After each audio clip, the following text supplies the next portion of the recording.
আসসালামু আলাইকুম। মানুষ বারবার প্রতারণার শিকার হচ্ছে, তা যে কোনো আন্দোলনে অংশগ্রহণের মাধ্যমে হোক কিংবা যে কোনো রাজনৈতিক দলের প্রতি আস্থার জায়গা থেকে হোক। নতুন রাজনৈতিক বন্দোবস্তের নাম করে যে ছাত্রদের নতুন দলটি আসতে যাচ্ছে বা কিংস পার্টি হিসেবে আমরা অনেকেই তাদেরকে চিহ্নিত করার চেষ্টা করছি, সেই কিংস পার্টির অন্দরমহলে এখন কামড়াকামড়ি শুরু হয়েছে। পদবি নিয়ে লবিং গ্রুপিং শুরু হয়েছে, নেতৃত্বের দ্বন্দ্ব প্রকার আকার ধারণ করেছে এবং ছাত্র সমন্বয়কদের অন্যতম সার্জিস আলমকে রাখা হবে কিনা সেটি নিয়েও এখন নতুন একটি ধোঁয়াশা তৈরি হয়েছে।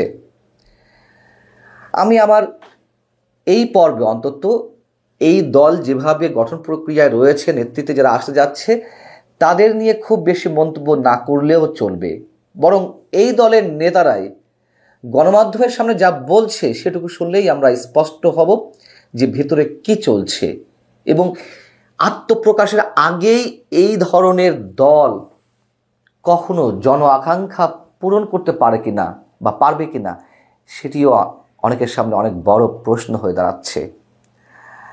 24শে ফেব্রুয়ারি আত্মপ্রকাশ করতে যাচ্ছে এই কিংস পার্টি এবং শীর্ষ পদ নিয়ে জাতীয় নাগরিক কমিটি আর বৈষম্য বিরোধী ছাত্র আন্দোলনের ভেতরে ভয়ঙ্কর এক রূপ ধারণ করেছে।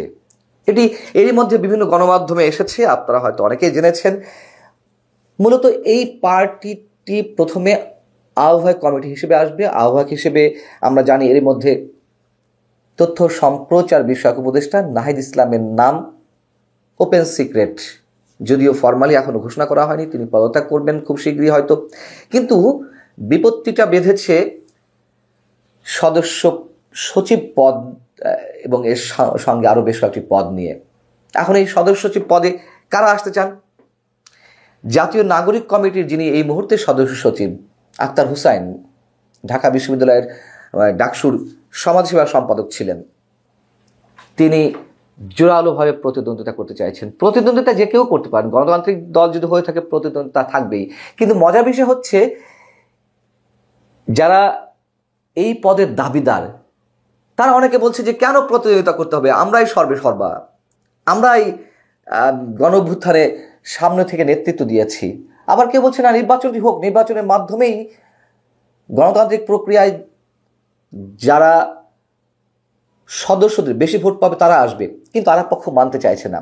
তো সদস্য সচিব হিসেবে আক্তার হোসাইন, তিনি চরমভাবে এই পদের দাবিদার। আবার আছেন আলী আহসান জুনায়েদ, যিনি জাতীয় নাগরিক কমিটির আর এক যুগ্ম আহ্বায়ক। সাথে আছে বর্তমানে জাতীয় নাগরিক কমিটির যিনি আহ্বায়ক নাসিরউদ্দিন পাটোয়ারি, তিনি আবার পদ ছাড়তে চান না, অর্থাৎ নতুন রাজনৈতিক দলের সদস্য সচিব হিসেবে থাকতে চাইছেন। তার সঙ্গে আছেন আবার অতি পরিচিত মুখ, একসময় ছাত্রলীগ কর্মী সার্জিস আলম। তো প্রাথমিক পর্যায়ে যেটি জানা গেছে যে আক্তার হুসাইন আর আলী আহসান জুনায়েদ, এই দুজনের যদি বিকল্প কাউকে আনতে হয় সেক্ষেত্রে নাসিরউদ্দিন পাটোয়ারি বা সার্জিস আলমের থেকে হয়তো চিন্তা ভাবনা করা যাবে যদি সিলেকশন হয়। অর্থাৎ সার্জিস আলম মূল প্রতিদ্বন্দ্বিতা থেকে অনেকখানি পিছিয়ে আছে। আবার এই পদের জন্য আরেকজনের নাম শোনা যাচ্ছে, তিনি হচ্ছেন আমাদের প্রধান উপদেষ্টার ভাষ্য অনুযায়ী যে মাস্টার মাইন্ড উপদেষ্টা মাহফুজ আলমের ছোট ভাই কি বড় ভাই আমি এই মুহূর্তে ঠিক বলতে পারছি না, মনে পড়ছে না, তবে তার ভাই। তিনি হচ্ছেন ঢাকা বিশ্ববিদ্যালয়ের ছাত্রদল নেতা ছিলেন মাহবুল আলম মাহির।